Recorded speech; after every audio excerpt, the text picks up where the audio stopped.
Hello, welcome back to the channel where today we're looking ahead to Watford versus Norwich City at Vicarage Road. We're joined by Doeke from Bleed Norwich. Buddy, how are you doing? I know it's been a pretty terrible time to be a fan of the Canaries, but you did win at the weekend. How are you feeling at the moment? Yeah, weirdly, very, very optimistic. It's just very strange times surrounding Norwich City. I don't think any Norwich fan at the start of the season would have seen us in this current position. You know, we're in the bottom three. We were hoping for top six. We are thinking Liam Manning will be the man to give us that Premier League football, but it wasn't to be. Philip Clément's come in and he seemed to have galvanised the players, and obviously winning at the weekend is a massive plus. That's it. And the last time we spoke actually was in the summer. And actually, with the whole saga around Papa Diallo, who got the better deal, of course, we ended up signing Nestri Irankunda. Unfortunately for you, Diallo picked up quite a serious injury. Comparing your feelings from then to now, I know it's a big question and you might struggle to answer this, but what went wrong with Liam Manning? Because as you say, you're all feeling very confident. Even I said at the time, I thought it was a very good appointment. I said Ben Napper did a good job in the transfer market as well. What's gone wrong? Can you give us some insight into your season so far? Yeah, no, I think there's a. I wouldn't just put the blame on Liam Manning, but I think he certainly carries carries a fair bit of it because his style of play wasn't really. We could identify it as fans, whereas Philip Clement's coming and within 3 games we can identify what he's trying to do and his approach play and how we move out of possession. But under Liam Manning, the players were unfit. Second half performances were atrocious. I think the stats just to say it all in the second half. So I think if the season was based on first half performances, Norwich would be in and around the top six. Wow. So it does say it all. But I think the blame doesn't solely lie on Liam Manning. I think Ben Napper has to answer for a lot here. Norwich's recruitment on paper looked very good over the summer. Matthias Kviss scoring for £7 million. Jakov Medic from Ajax, Vladan Kovacevic from Sporting Lisbon. We're signing players from high caliber European clubs. We signed Papa Diallo as well from Metz. Obviously, you guys were linked with him. That was the whole saga going on. And then we do forget that Papa Diallo played, I think it was 1 or 2 full 90 minutes last season, and played about 28 games, I believe it was.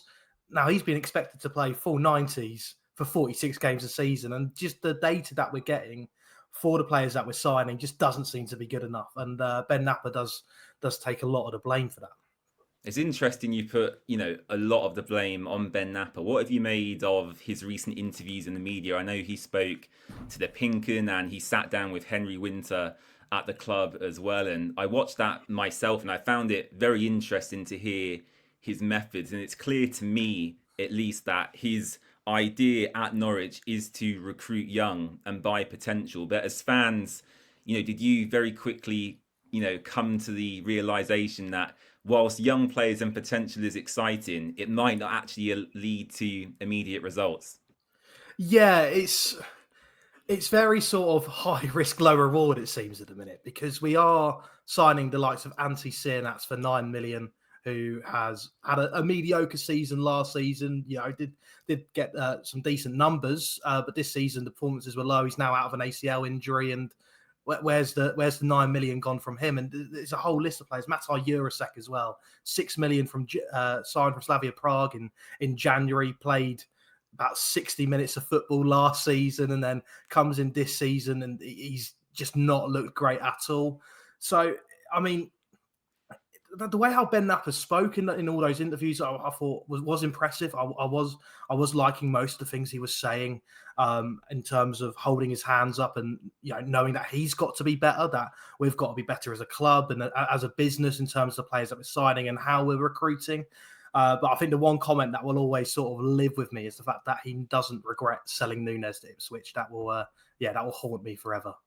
I was going to bring that up actually because, yeah, the Watford equivalent would be, selling, for example, or let me think, like a Matty Pollock or a Georgie Shakfatadze to Luton Town. I don't think that will ever happen. Fingers crossed, touch wood. To see Nunes go across to your arch rivals, and then of course on Derby Day get one over you as well. how did that feel? You must have been absolutely gutted, angry, furious, all of the adjectives in the dictionary. Just embarrassed that was the state of our club at the time in the East Anglian Derby. Prior to the season, we were thinking us and Ipswich we're going to be battling around those top six areas, and obviously it's not turned out to be. Ipswich are very much up there, Norwich very much languishing in the relegation zone. But the Nunes saga, I think, sums it all up for us this season. We get an offer in for about £10 million, which includes all the add-ons for a midfielder who's got a year left on his contract. Now, look, any other club, that is unbelievable money. But as football fans, and you just know you do not sell to your arch rivals. It just doesn't happen. Football is a game before it is a business, and I still can't believe it did happen and how it all happened. And apparently Nunes wanted Ipswich for the last sort of 2 seasons as well. And it's just, I mean, the whole situation is diabolical. But obviously Atanasio, our owner, he came on local radio must have been about a month ago now or something. And he said that it was a massive own goal. So obviously he's in the camp with the fans in terms of knowing that this was a huge mistake. And Atanasio himself said, well, why don't we just let him rock with the under 23s? And I mean, as an owner, he's got to have a bit more of a stance on it and a bit more influence in that decision. On a more positive note, as you say, Jean-Philippe Clément has come in, certainly a more experienced head than Liam Manning. Of course, he's only got a couple of games under his belt so far, but going into the fixture this weekend, what can Watford fans expect from his team? What's the difference compared to what you saw previously with Liam? How do you set up? I think it's very much energy based. We're very aggressive in the press, but also we press as one. We press as a unit. It's not just one player going. We are we're more united than what we were under Liam Manning, and it's also the energy levels. We don't stop running under Clement. I mean, Saturday's performance just summed it all up for me. You had Pell Matson, who under Manning looked mediocre at best. Under Clement, he looks unbelievable. The second coming of Sergio Busquets, some are calling him, and he was absolutely everywhere from minute 1 to minute 90. And we have players coming off the bench. Jurasek, he got hooked against Oxford after coming off the bench, and he got hooked after 15 minutes, and then comes on against QPR and puts in a hell of a shift off the bench. He was only on the pitch for about 10 minutes, but all the players are sort of buying into what Clement wants, and it's a lot of high energy, a lot of aggressive pressing, and in terms of duels, we're very aggressive in those as well, especially on ground duels. A lot of Norwich players are sort of putting their all on the line. And in terms of your goals and ambitions for the season moving forward, I'm sure before you kicked a ball, it would have been, as you say, to compete with Ipswich for maybe automatic promotion or certainly them playoff positions. I assume now it's very much, make that gap between you and the teams above a lot smaller and ultimately survive in the Championship. Is that a fair assessment of where Norwich are at this current moment in time? Yeah, absolutely. I think survival is the expectation now and the hope, and I think Clement is probably the perfect man to achieve that. But if anything more comes of it, a mid-table finish or a late push from the playoffs, who knows? Weirder things happen. But a lot of Norwich fans are getting a bit carried away after Saturday's performance. But I think survival is the main aim. Superb. What are your thoughts on Watford so far this season? We've been a bit up and down in form. We've had a change of manager as well. Classic Watford, of course. We can't go a season without that. We're 15th on 24 points, 11 points ahead of Norwich going into this game. Is there any players we've got who have particularly impressed you watching from afar? Yeah, I think there is one name on everyone's lips, and that's Imran Loser. I think for me, he's the best player in the Championship. Every time I watch him play, he just sets the pitch alight. I think he's fantastic in the middle of the park, and I think that's where the game's going to be won on Saturday. It is that midfield battle. Can Norwich sort of battle themselves out of it and really dig deep and grind in with Matson and McLean, or will Loser's class just shine through and break Norwich down? But he's been the one for me. That's just put the world alight. And any key players for Watford fans to look out for? Norwich are our bogey team at times in the past few seasons. If you was a betting man, I'd always put money down on Josh Sargent to score against us. Give us 2 or 3 names for Watford fans to watch this weekend. Yeah, crikey, this is difficult because it wasn't sort of individual performances that won us the game at the weekend. But I mean, one player that didn't feature due to illness that I think will come back in is Jovan Makama, and he's been super impressive throughout the season. We signed him from Lincoln in the summer, and he's a 6'5", well, right winger. Doesn't Wow. seem like it works, but No. he's very good technically. Does get a lot of chances in front of goal, and he has scored 4 goals already this season. I mean, Sargent, just like you said, he is dying for a goal, and it was very unfortunate he had one ruled offside at the weekend. I think he'll be one to look out for because he is always a threat. He's a workhorse, and he will cause problems. And just trying to think of one more. Oscar Schwartau, a young Danish lad we signed last season.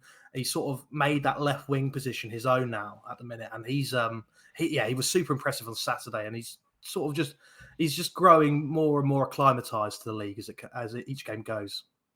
All right, very interesting. We'll end with a score prediction, as you are guest. We'll let you go first. Yeah, I'm nervous for this one. What are you thinking ahead of this weekend? I'm trying to be optimistic, but I also have to remember you do have one of the best home forms in the league, so I'm just going to sort of just be a bit more reserved and go over a 1-1 draw. Okay, what am I going to go with in this one? Oh, it's difficult because I think the expectation from Norwich fans would be that they'll probably lose this game. However, I think for Watford, after our defeat last night, that has put a slight downer on things. And I think the worry from Watford fans is that, this could turn into a season yet again where it's a little bit like mid-table mediocrity. We have a bit of a challenge for the player positions, but in the end, we finish somewhere between kind of 10th and 15th. So I think for me, the December period is crucial. Of course, the festive period every year is packed full of games. I'm going to be positive. I'm going to be bold. I think you'll score because we've only kept 1 clean sheet this season. I'm going to go 2-1 to the Hornets. So yeah, that's my thoughts ahead of the game this weekend. A big thank you to Doeke for coming on to the channel as well. Where can people find you on socials, and do you want to talk quickly about what you do at Bleed Norwich? Yeah, so Bleed Norwich, you can find us on all social media platforms. You can find us on X, on Instagram, on Spotify, YouTube, TikTok. We obviously started off as an Instagram page, and as sort of started this season focusing on video content as well. So lots of podcasts going out. Opposition previews is a big series we do. Lots of content going out. All right, fantastic stuff. Thank you for coming on, and thank you at home for watching. Make sure you subscribe to the channel, and we'll catch you very soon for the next one. Bye bye.